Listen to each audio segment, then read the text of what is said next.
Welcome to the Chief Endurance Officer Podcast. I'm your host, Greg McDonough. Each week, we hear real-time stories from athletes and CEOs on how to maximize performance through an endurance mindset. Let's get started. Welcome to the Chief Endurance Officer Podcast. I'm your host, Greg McDonough. I am super excited for our guest today. She is an author, advisor, keynote speaker. She's a former CEO of a $100 million company that sold to a Fortune 50 company, a business transition and M&A expert. She helps business owners build value and find the right buyer. The host of the Succession Story podcast, the author of the Business Transition Handbook. Please welcome Laurie Barkman. Welcome, Laurie. Greg, so great to be with you. Thanks for having me. It's my pleasure. So we love talking about endurance and the endurance mindset. And Laurie, I'd love to know how your endurance mindset has impacted your life unexpectedly. I'm a lifelong learner, and I think following topics to learn has taken me to different places, whether it's travel and learning about different cultures, or it's education and working with people different than me, being in an educational environment, whether it's school or in a workplace. I find that that's the unexpected. And the biggest thing for me is understanding that I don't know it all. I can't possibly know it all. I don't even want to, frankly. I would rather find the right people. And so that's made it so unexpected and so fun. I love it. I love the angle on this because I too am a lifelong learner. In fact, I'm really starting to enjoy reading your book, and thank you for offering. We've got 50 copies here at Chief Endurance Officer Podcast. So the first 50 that respond and post a comment, I'll happily send you a copy of Laurie's book.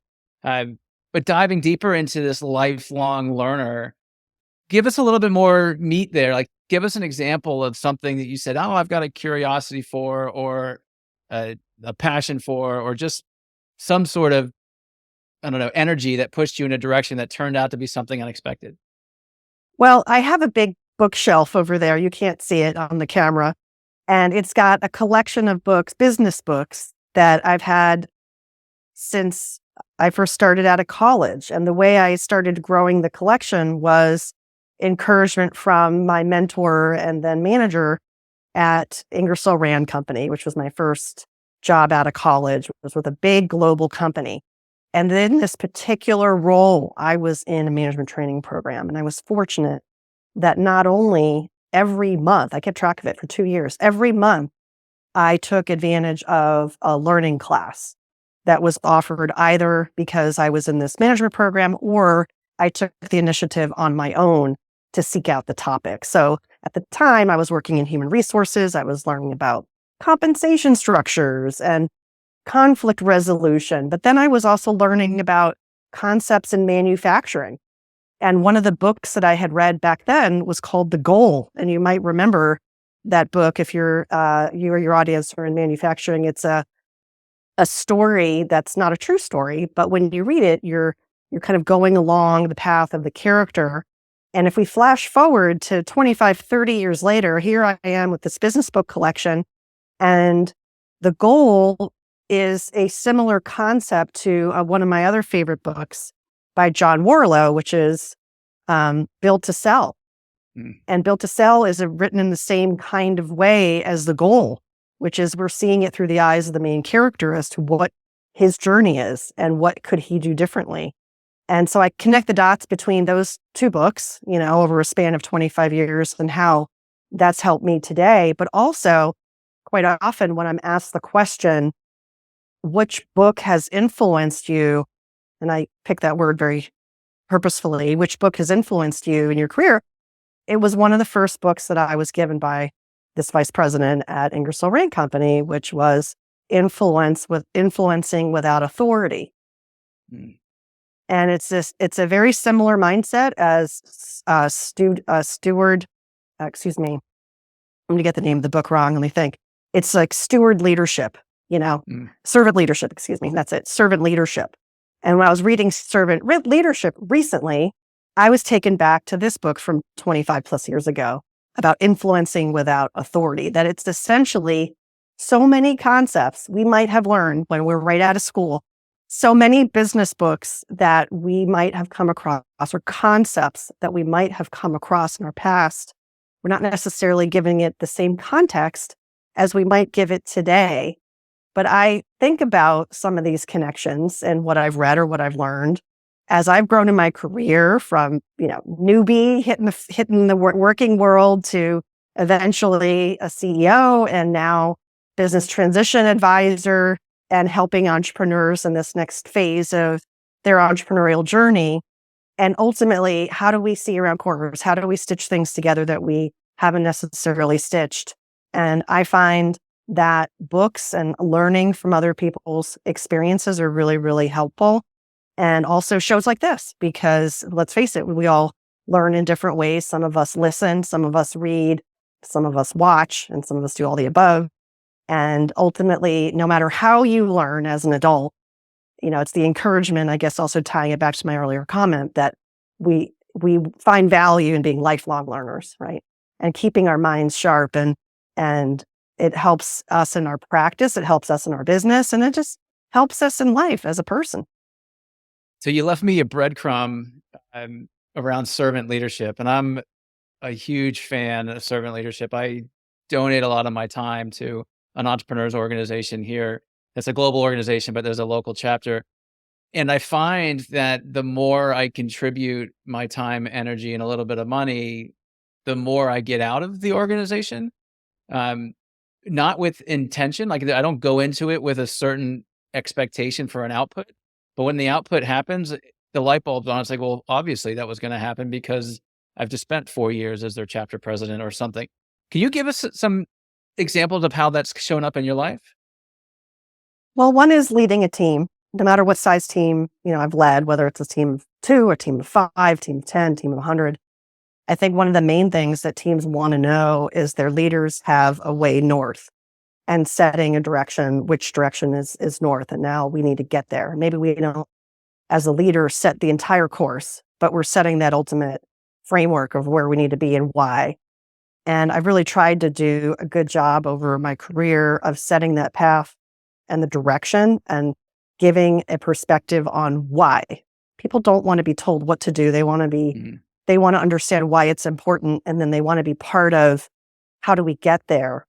One of the things in terms of my toolkit that I've just really gravitated to over the years, learned it from, I'll call the strategic planning Yoda. When I was at a big public company, we had brought in this external consultant to do strategic planning at the corporate level, public company, corporate strategy.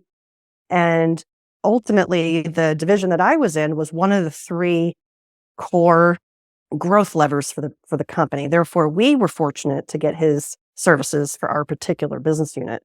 And that's where I learned the Yoda of strategic planning. And this was a long time ago. And ever since then, I've adapted the methodology to wherever I was so that I could work with my team to chart the course and then set the why. But that it's the what and the how ultimately that gets the oars in the water, rowing at the same pace at the same time. And the alignment ultimately is what enables teams to execute with excellence. It's not, hey, we have a plan and look how pretty it is and it's color coded and we're going to put it in this binder and it's going to sit on a shelf and get dusty. And also in the spirit of sort of flash forwarding, it's why ultimately I came up with the practice of business transition as a focus with business owners. And it uses the same core ideas and methodology of setting that North Star with the entrepreneur and then helping them achieve what it is they're setting out to do by creating the what, the why, and the how. Will you go in a little deeper there on the what and the how? Because to your point, we talk about our why all the time, right? It's almost overused in our purpose and those types of things. But up until you layer the what, the how you do it, and what you ultimately produce, for me, my why hadn't come together until I layered all 3 of those together. I'd love to hear your perspective of how that works as a leader. Yeah, I think just to get some terminology on the table, when folks do strategic planning for their company, it's the same idea. So we can use the same terminology just to get on the page here. The main thing that we start with in planning is the vision. And the vision is where do we see ourselves or where do we see our company into the future, whether it's a 5-year time horizon, a 10-year time horizon, and how does it feel when we've arrived? What does it look like? What does it feel like? And it starts to set a groundwork for the larger why. The other aspect of planning that I think is really important are core values. And many times a company might have core values, but no one really knows what they are. They forget. Things have changed. They don't reset them. So it's good to revisit a company's core values every now and then and try to put it in common words. So 1 or 2 words people can remember and then define them, literally write it out. And then some companies also define a mission. So a mission is different than a vision because a vision is when we've arrived, what does that kind of look like, right? Or what does that feel like? And it's some people say it's the big, hairy, audacious goal, whatever you want to call it, but it's this driving, can be somewhat philosophical too. Whereas the mission is a little bit more grounded in where are we now and how are we getting there? But it does sort of, again, fit together as it sets the course forward. Then from there, this is where some folks get confused in the terminology. So I'll just lay out how we've been doing it. The why can be that vision or mission. The why can also be the goals. So goals as defined as the acronym SMART. So specific, measurable, actionable, realistic, and time-bound. So if someone says, I have a goal of losing weight, you would say, well, maybe how much weight and by when, to try to define it a little bit more. Each goal and the structure that I've used, again, many different companies, many sizes over the years, is to say, okay, well, if we're defining our goals and we don't want too many of them, maybe 3 to 5, what are the strategies and what are the action plans? If we don't get to the action planning point, that's where it falls apart. So if you think about the why, the what, and the how, the strategy is the what. The action plan is the how. And where a lot of companies get tripped up is the goals become a how. So people have asked me over the years, well, what do you think about Google's OKRs? Look, whatever floats your boat. At the end of the day, if it works for you, great, use it. But one of the challenges that I've had with systems like Google's OKR, which is objectives and key results, is they tend to be very detail house, and people lose sight of the bigger picture. So I'm not necessarily saying, hey, there's one way to do this. There's many ways to do it. But whichever way you pick, be clear to define your terms with your people and with yourself and come up with a methodology so that it's consistent and that you can keep track of it and hold your teams accountable to it. So by doing all those things and that sort of formula for involving people from a developmental standpoint and aligning the business unit towards which way is north in a language that everyone can understand, even if you weren't in the room, that way it cascades down and ultimately everybody can participate and see the connection. So I call that the laddering back. That's really helpful. Thank you. My curiosity is taking me to thinking from the solopreneur to the Googles and what along those time frames and that life cycle, when does, in your experience, like the strategic planning make the most sense and how does it change over time? Because I think what Google probably does is going to be much different than what a single shingle or a small organization is going to do. How do you see that differentiate? Yeah, so let's just differentiate for a second too on the different kinds of strategic planning, because I'm an advocate for both. One is strategic operational planning, the growth plan for your business. If you're a solo practitioner and you have a goal to have $1 million business or an $8 million business, a $10 million, whatever it is, chances are you're getting started, you're getting your feel for what's working, not working in the market. And with enough data behind you, you'll be able to start to chart your course forward. And maybe when you're hitting that $1 million or $2 million mark is when you see your first inflection point and thinking about how do I get to the next level. For companies that are already big, what they tend to do is at a department level, or at a team level, right? As a company like Google has so many teams and departments, they're doing planning ultimately probably at a team level, whether it's product that they're delivering, new product development, or an existing product.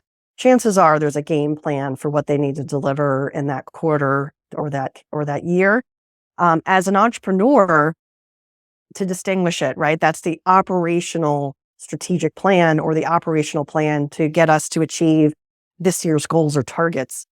What I'm referring to and what the book is about is saying to an entrepreneur, as you build your business, build with an exit in mind.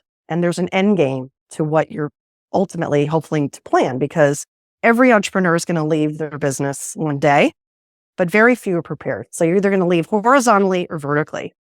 Why not have a game plan for that? That's the strategic transition plan that I'm talking about in terms of using the same framework, but the concepts and the content of that plan, which is of course very private to you and your advisors, if it's someone like myself, you're keeping that private, right? Whereas with the operational plan, you're of course sharing that because you need everybody to participate with you. And it's only when you're ready to share it and get the advisors you need or get your team on board that will get that going. So 3 goals as an example on a transition plan, and when I'm working with a client, most typically are personal, business, and financial. And we'll set the strategies and action plans underneath each of those 3 because they're kind of the core pillars of transition planning. And they give a wonderful way to branch out and personalize the plan based on the entrepreneur's needs. I love that concept because by separating them, you can take different approaches, and it allows, I suspect, for sort of the control of the emotion of the conversation, right? Because this is your baby. You don't want to sell it, but you do. Laurie, what are some common roadblocks for entrepreneurs to create their transition plan, their strategic transition plan? Well, you named a big one, which is really a transition mindset, that they don't have it. They're happy where they are. They feel fulfilled. They work in this business. They are part of this business. They created it, or they are daily. It's their daily life, right? Their identity is very much tied to the business. The financial stream of income is very strong for some, or putting it a different way, it's their only source of income. And so there's a dependency, there's a codependency. The business is very dependent on them. And in a lot of cases that this is a very owner dependent business. And then the flip of that is that identity piece, and the owner is very dependent on the business, whether financially or otherwise. That's a very, very big part of readiness. The personal readiness side is how we see ourselves. How can we start to see ourselves separate from the business? So some key questions. How many hours a week are you working? Who's your social network? Are they primarily people in your business, outside of your business? Is your name on the door? There's lots of questions like that that help us understand, well, what might be an issue related to identity. And the personal planning is where we start. So as I mentioned earlier, the 3 core pillars of this process, personal readiness and what might be holding us back is a big part of it. When I do workshops or keynote presentations, I ask the audience, when I say the word transition, what comes to mind? And the words that I get, I have it in the book. I kept track of all the workshops that I had done, and I talked to hundreds of entrepreneurs, and it was really interesting to see the variety of words that I got back over the years. And not only do we get the list, but then I ask you as an key exercise in this book, and I think it's the very first chapter because I just find this transition mindset concept so important, is I ask you to put it in 3 buckets, one of 3 buckets. Is it a positive connotation to you, a negative connotation to you, or neutral? So let's just take an example. Let's say the word change. Maybe I think that has a positive connotation, and Greg, you feel like that's negative, right? So that how we feel about it is in the eye of the beholder.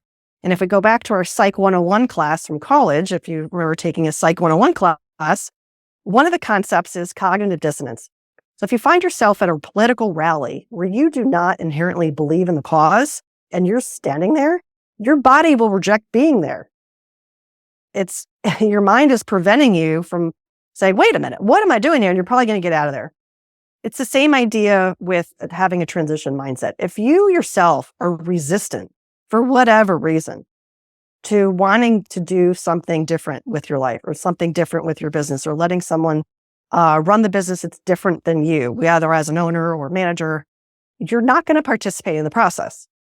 So as a consequence, what happens, right? If you feel negative about it, you're not going to make the time and you're going to keep kicking the can. And Greg, one of the other things I always say is you can't do exit planning when you're exiting. It's too late. So another reason why a lot of companies don't sell in the lower middle market or don't have a successful transition is because they've waited so long that they don't have a transferable business that another buyer is willing to either pay for or pay enough for from what the seller thinks it should be. So walk us through that time frame between, okay, I've got a transition mindset and when the ultimate sale happens. What's ideal? What's too short? What's too long? What's a solid average time frame that you would recommend a client to say, all right, if in X amount of years you want to exit, you got to be doing this stuff now? A really healthy time frame would probably be more than 10 years. That's a very healthy time frame. As we get closer in and we say 7 years, 5 years, 3 years, when you map it backwards, you realize it's actually not that much time.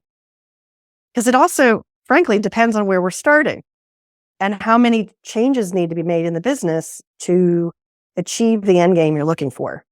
It's one of the reasons why I'm creating an online course from the book, because what I'm finding is that entrepreneurs who are earlier stage in building their business are reading the book saying, oh, this is great because I'm going to build with my exit in mind.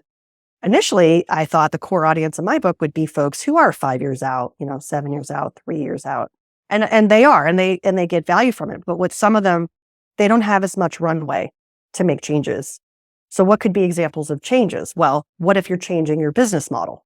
You can't do that on a dime.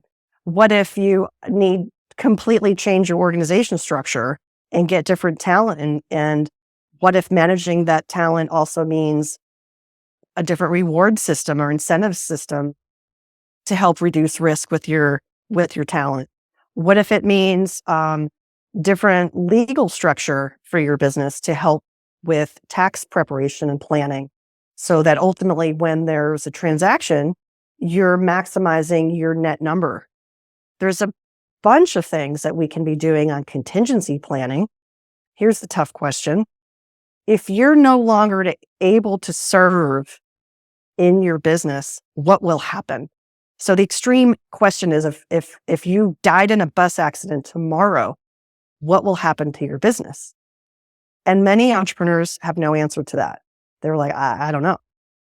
Or they'll say, well, I guess my spouse will run it, but then what will happen in this downward spiral in your business, right? Customers will leave, employees will leave, maybe. So there's a lot of planning around reducing the risk in your business. And we call that contingency planning to start. So a lot of times, that's where we start. You need time for that. Now, on the financial planning side, again, I gave you a big example, which is the tax planning, or what are things we might put in place to help mitigate our tax, obligations if we sell the business. And of course, there's growth planning. If I'm at this enterprise value today, which by the way, most business owners do not know what their business is worth. But as a mergers and acquisitions advisor, I can say with confidence, look, it's something we can measure. Let's put a baseline together today so that you can understand what's the enterprise value in your business today. What is the goal that you have for your enterprise to be worth in the future? And if there is a gap, the more time you have to close that gap, the better. So with growth planning can be organic growth, things that you control, sales, marketing, etc. It could also be growth through acquisition. And maybe growth planning through acquisition is part of the strategy. We've got to give our time for that too. And last but not least is succession planning. Now, there's two flavors of succession planning: ownership succession planning and leadership succession planning. People hear the name of my show, Succession Stories, and they might think of the TV series, and that's cool. Yeah. That show is certainly layered with lots of issues, both leadership and ownership succession. The main focus of what I work on with clients is ownership succession, and of course, leadership falls underneath that. But I think those are the main categories. If that helps, folks kind of understand how it breaks out.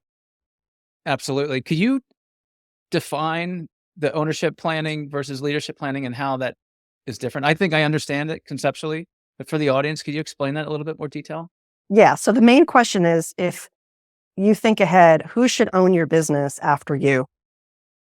And I dedicated a whole chapter to it, just that topic. Who should own your business after you? And many entrepreneurs might be familiar with one type of buyer, but not others.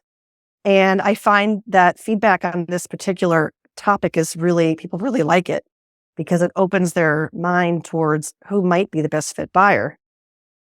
And now, who might be a best fit buyer is very subjective.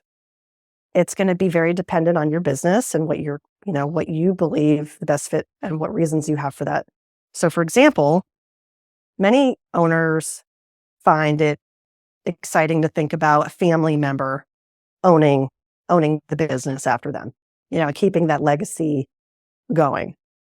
Other times it's management team. They want to see the management team be rewarded and see that they know all the ins and outs of the business. So there's a good continuity there. So we call those groups related buyers. They might literally be related, or they're related enough because they know all the confidential detail pretty much.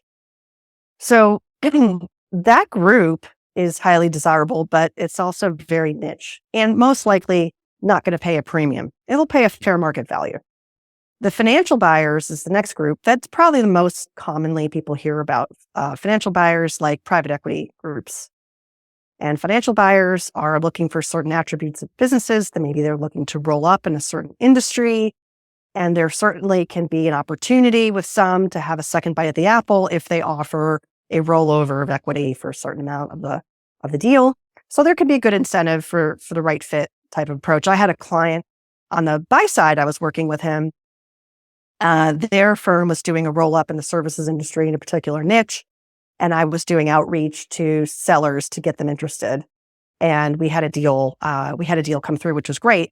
And I think the main reason was the two co-owners were in their 30s, and they were very excited about the opportunity for their employees because it gave everybody a growth opportunity. And for they themselves, they loved the idea of that second bite of the apple because they were young and hungry and they were still willing to work. For folks who were looking to retire, that might not be something that they care so much about. And so then last but not least is this third category, which we call strategic buyers. And strategic buyers are companies, they're entities. They're going to acquire your business and stitch it into their existing assets. Typically speaking, and not in all cases, strategic buyers will pay the highest multiple for your business, followed by financial buyers, followed by related buyers. So kind of in that order. And that's a big part of, I think, the education that I not only have on the show and in the book and so on, but when I work with clients and getting started in the sales side process, of course, I want to understand if anyone's approached them and why they think that that category is the best fit and what options can we create. Sometimes it's option A, let's pursue this track. Or then if that doesn't work out, let's pursue option B, let's pursue option C. I just met with a woman today. She's been trying to sell her business for the last 3+ years to private equity, and it just has not worked out. So a big part of what I talked with her today was, well, why not try the acquisition entrepreneur, the individual owner operator who's looking to acquire a business? And there's a big population of folks out there who see themselves as a succession solution for entrepreneurs who want to sell, to family, but a family doesn't want it, or managers don't want it, or whatever reason, and they're looking for the right business to buy. It's a giant marketplace, as you can imagine, of people who want to sell and people who want to buy. So again, depending on the right fit, how do we go find them And of course, I'm going to say this as a business broker and intermediary. I think it's somewhat self-serving, but at the end of the day, I'm not the only one who says that. Entrepreneurs who've tried to sell their business on their own say it's really tough to do that. If you don't have experience, it's not your profession, and you're trying to run your business at the same time. So my advocacy is surround yourself with advisors who can support you in your process and are collaborative. And, you'll be included in the process, but you're not going to run it. You're not going to quarterback it. Surround yourself with folks like Call the Boat, the business owner advisory team, and someone like myself on the M&A side or on the getting ready side, I think is a great person to have on that team. 100%. And I could speak from experience as well. My prior business I bought through a Chapter 11 bankruptcy process. And after we came out of the process, it was my time to sell it. And I was trying to do it. And I've got investment banking background. I've got M&A. I've been in finance, and I try to manage my process and manage the business. And all of a sudden you've got like 18 different things to do and they're not related. So I completely agree with your advice. Laurie, the magic question, right? When is the ultimate right time to buy or to sell? Excuse me. I'm a big believer that every business should be ready to sell at any time. Mm. If that is the case, you will have a very well-run business, which is profitable and enjoyable to lead. That's the ideal. If we recognize that buyers buy on their time, not yours, it changes the mindset that a business that can sell at any time is part of the equation. There's ready to sell and there's sell ready. Part of it is your mindset and part of it is the business readiness. The business readiness side are all good economic factors you'll probably want to do anyway. For example, having consistent financials, having good solid reporting, having everything buttoned up on your financial side. Of course you would want to do that. How could you run a business otherwise? That's step one, is to have your financials in order. So of course, that's something you'd want to do anyway. And there's many other examples. That's really helpful. Shifting gears slightly, tell us about yourself, where you grew up, how you got into this business, and then ultimately I'd love to dig a little bit more into your book. I grew up in upstate New York, outside of Albany, suburb of Colony. Hardworking family, hardworking in the sense that I always challenged myself to take on more. In high school, I was student senate president for 2 years, which means I ran as a sophomore and won. So it's kind of crazy. I was very involved in all kinds of organizational things as a student leader. And I did sports and was really, really busy. When I got to college, went to Cornell, and I focused on industrial and labor relations, which was a program, as I call it, the psychology of business, and learning how organizations function. And was really how I entered the workforce. And as I said earlier, I joined Ingersoll Rand Company right out of college in their management training program, which was for human resource management. I found it to be a great starting point in my career because we work with people, right? It's the people. We're in the people business mostly. And we were too. And it was a 3-shift manufacturing facility, non-union, nestled in Shippensburg, Pennsylvania, between the cornfield and the high school. And my clients were everyone from the welder and the painter to the guy in the suit in the corner office. And it was a wonderful experience. And from there, I realized that I wanted to switch industries and switch professions. And at the time, really the only way I thought I could ever do that, how do I go from manufacturing and HR to technology and marketing, was via getting my MBA. And that's when I moved to Pittsburgh and went to the Tepper School of Business at Carnegie Mellon and graduated with a focus on technology marketing. And that's what enabled me to do a complete pivot in my career. And that's how I got started in technology companies. I worked in startups, and then I worked in a corporate startup at American Eagle Outfitters. I was part of the early e-commerce team, which was really exciting. And that business has been doing fantastic over the last 20 years. So I'm very proud to say I was part of the early team.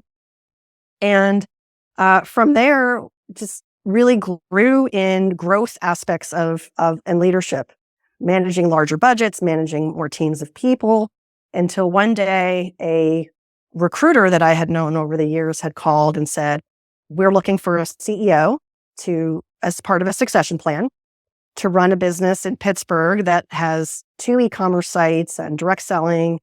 And I really felt like I was over my skis, like, oh my gosh, am I prepared for this? Like all the negative talk of, can I do this? And the interview process lasted over 6 months. And I think the benefit of that was at every time I had to go through another hoop of another interview or another assessment test or whatever it was, and I passed with flying colors, I felt like it was validating and I should keep going. And then when I was given the offer, the recruiter said to me, you're getting the green jacket. So for the golfers out there, that's kind of what it felt like. And that was really amazing. It was a real step change in my career. I was in my young 40s to have that opportunity. And this is a 3rd generation company.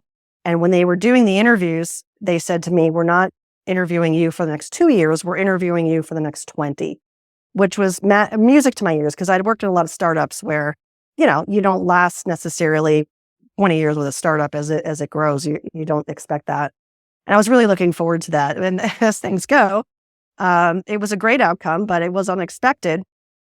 A little bluebird, giant transportation logistics company, global company, acquired us. And so that, as part of an inside team, if I can describe it that way, was amazing to be a part of. They acquired the business and stitched it in. And I was part of the integration team as one of the key executives. And I stayed on a year and a half post integration. And there's lots to say about mergers and acquisitions. But when you work with a global company like that and they have a massive playbook of how to do deals and integrations, it was really, really cool to see that from that perspective. And that's what got me started doing what I do now, just understanding the swim lane of how do companies grow, what phases of transition do they go through, growth, innovation, and transition, and what role can I play? And I felt like as a former executive who's gone through an exit, a certified mergers and acquisitions advisor, and someone who specializes in strategy, how do I put that all together? And that's how my practice has really come together as the Business Transition Sherpa, that this is a movement, this is a journey. It's not one point in time. And ultimately, it's about the vision of the entrepreneur.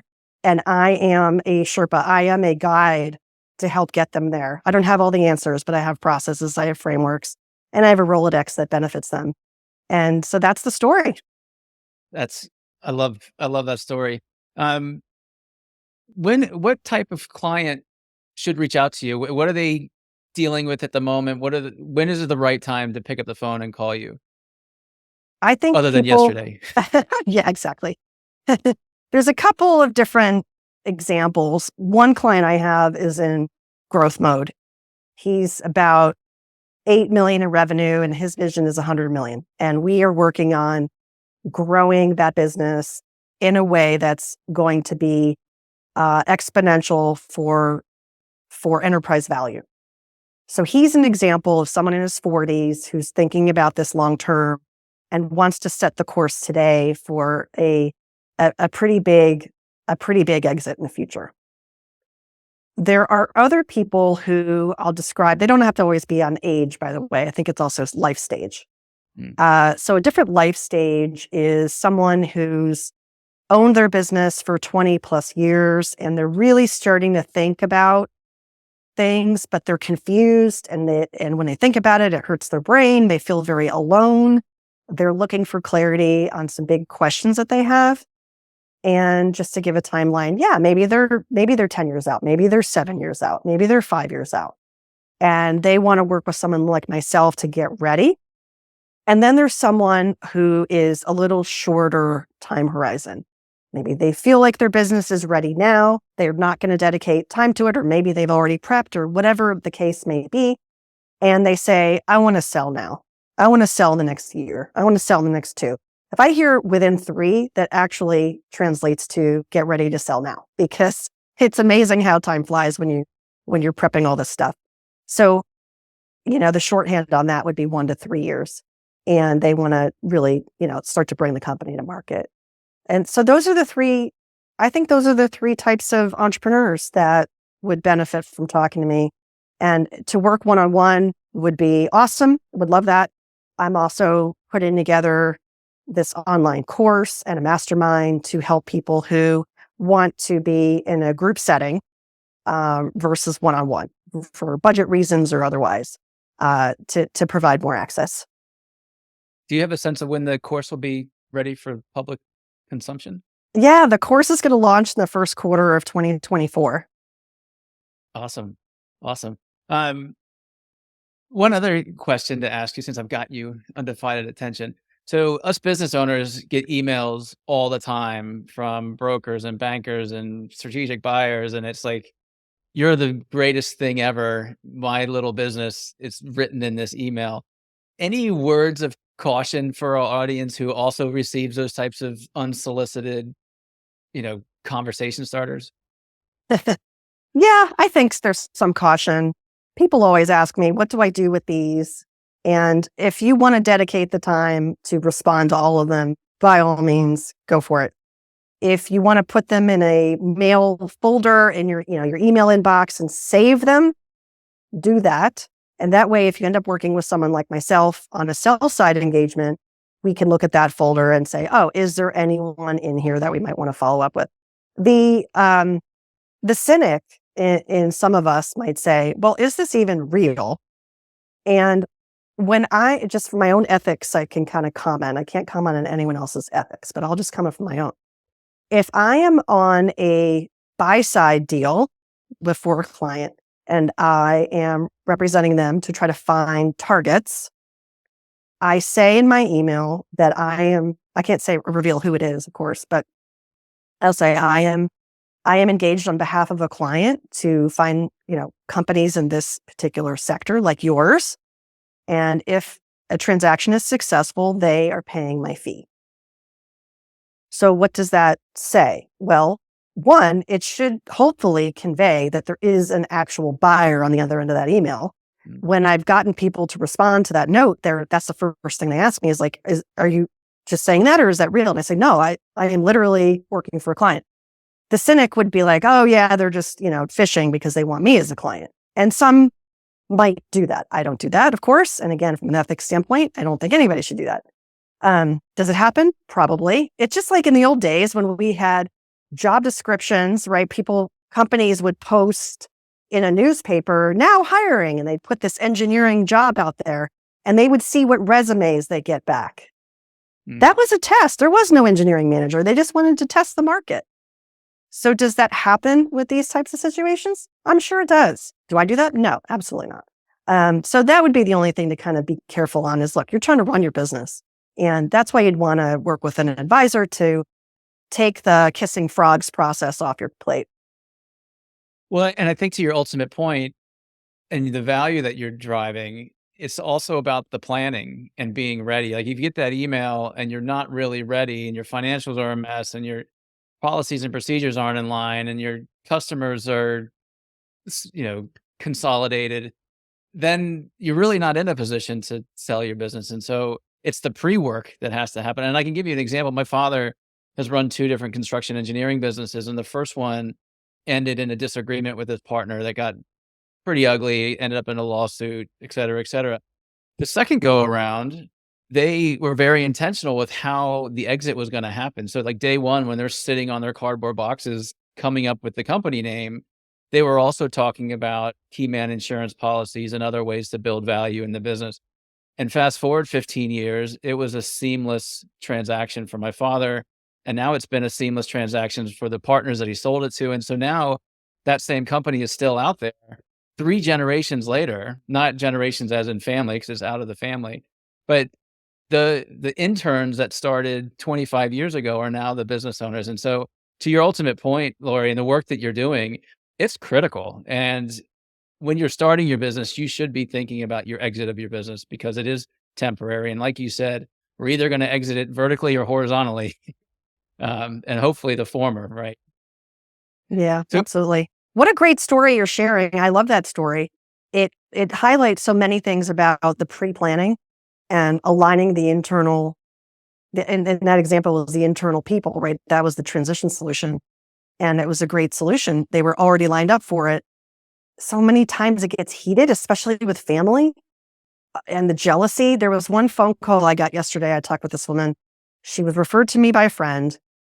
She thought I was a family therapist, which I'm not. Just to be clear, I am not a family therapist, and there are family therapists out there who are very beneficial to some. And this particular company really needs a family therapist. And I said, and she's like, "Oh, well, if you don't do that, what do you do?" And I told her, and she said, "Well, what if we work with you on those like valuation, or we work with you on, what if they want to acquire?" And I said, "Look, there's so many fundamental relationship and trust issues in between the siblings and the father. I nobody's going to dedicate any time to anything that they would work on with me." So if we recall back to Maslow's hierarchy of needs, if you remember that, right? Hmm. And the base of human existence is, food and shelter. And then the highest one is like trust. And, we've got to kind of look at the reality of what we're working on here. When we're dealing with people, we're doing family, we're doing relationships. It's just tough stuff and it's emotional. And that's the other reason why sometimes things fall apart. It's also a reason why sometimes it takes longer, because we have to find solutions that everybody can live with. And that's not always crystal clear.